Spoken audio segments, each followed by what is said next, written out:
जय भगवान की। अब पूज्य गुरुदेव के शब्दों में गुरुदेव के बारे में सुनते हैं, यानी गुरु तत्व के बारे में। ये 27वां वचनामृत है।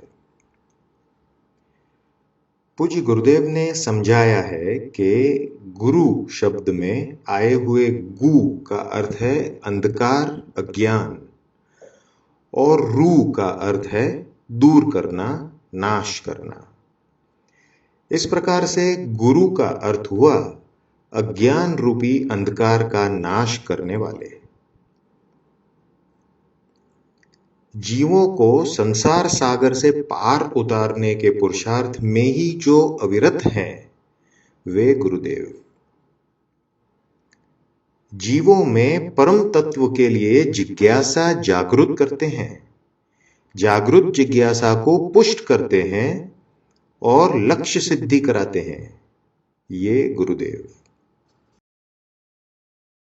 गुरुदेव वह कि जिसके प्रति सहज ही विश्वास पैदा हो, उनकी विद्यमानता और स्मरण से ही स्वाभाविक रूप से प्रसन्नता प्राप्त हो, उनके पास से उठने का मन न करे।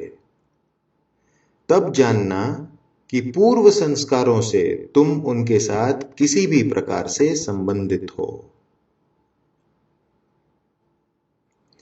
पूज्य गुरुदेव ने पूछा है, सद्गुरु कौन? उत्तर देते हुए वे कहते हैं कि सद्गुरु वही जो निस्वार्थ हो, निर्लोभी हो, दाता हो और भय तथा शोक दूर करने में समर्थ हो। गुरुदेव मार्गदर्शक तो हैं ही, सदैव रक्षक भी हैं। सद्गुरु की प्राप्ति ये जीव का पुनर्जन्म है। सद्गुरु की प्राप्ति ये जीव का पुनर्जन्म है।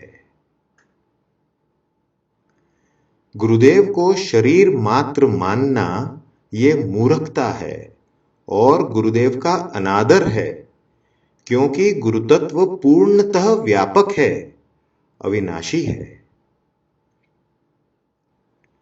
ये गुरुतत्व अलग अलग समय पर भगवत आज्ञानुसार जीवों के कल्याण के लिए देह धारण करता है। गुरुदेव सदैव कल्याणमय होते हैं, क्योंकि समत्व, समदृष्टि, करुणा और वात्सल्य उनकी सहज अवस्था है। उनके सानिध्य में सत्प्रेरणा और शांति निश्चित मिलते हैं।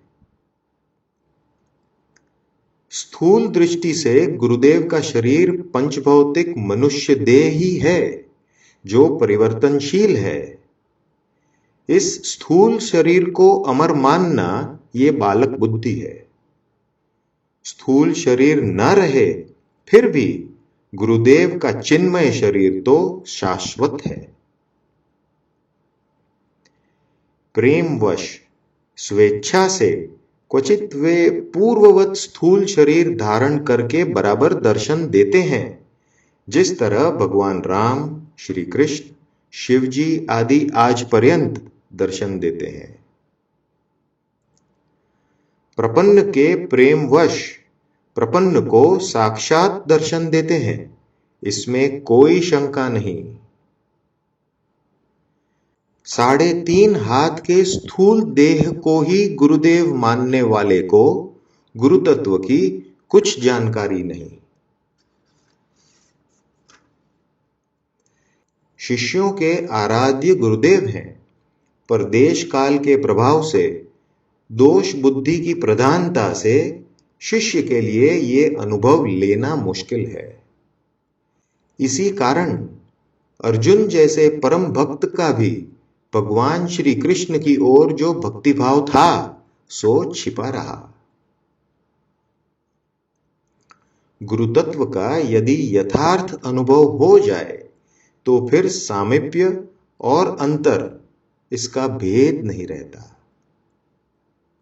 गुरुतत्व का यदि यथार्थ अनुभव हो जाए तो फिर सामीप्य और अंतर का भेद नहीं रहता। ऐसा शिष्य गुरु में लीन हो जाता है।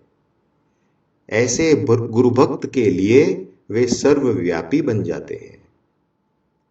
ऐसा शिष्य एक की वननेस का अनुभव करता है। गुरु के पास कोई कानूनी, सामाजिक या आर्थिक सत्ता नहीं है। गुरु शिष्य का संबंध केवल प्रेम का है। जब तक भक्ति की निष्ठा और श्रद्धा, तब तक संबंध। प्रीति बहुत संसार में नाना विधि की सोए, उत्तम प्रीति जानिए जो सद्गुरु से होए। गुरु कोई टॉर्च तो है नहीं कि बटन दबा दो और प्रकाश हो जाए। गुरुदेव चाहे कितने ही समर्थ क्यों न हो, पर बिना पात्रता के शिष्य में अपनी शक्ति का निरर्थक व्यय नहीं करेंगे। गुरुदेव कहते हैं, मेरा यही सिद्धांत है। अपात्र को देने के बजाय अच्छा तो यह है कि साथ में लेकर मरना।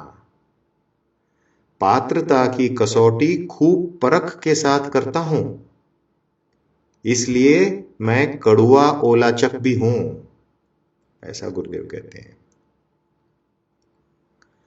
व्यवहारिक संकल्पों की पूर्ति मन को स्थायी प्रसन्नता नहीं दे सकती।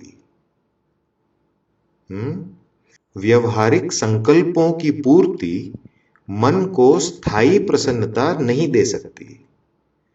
प्रसन्नता तो मन की एक रस शांत अवस्था है। उसके लिए चित्त शुद्धि की परम आवश्यकता है। चित्त शुद्धि शुभ कर्म के अनुसरण से प्राप्त होती है। शुभ कर्म ईश्वर कृपा से होता है। हरिस्मरण एक ऐसा शुभ कर्म है जो पुरुषार्थ से होता है, और पुरुषार्थ सद्गुरु कृपा द्वारा प्राप्त होता है। निष्कर्ष ये कि सद्गुरु शरण बिना साधन मार्ग मिलना दुर्लभ है।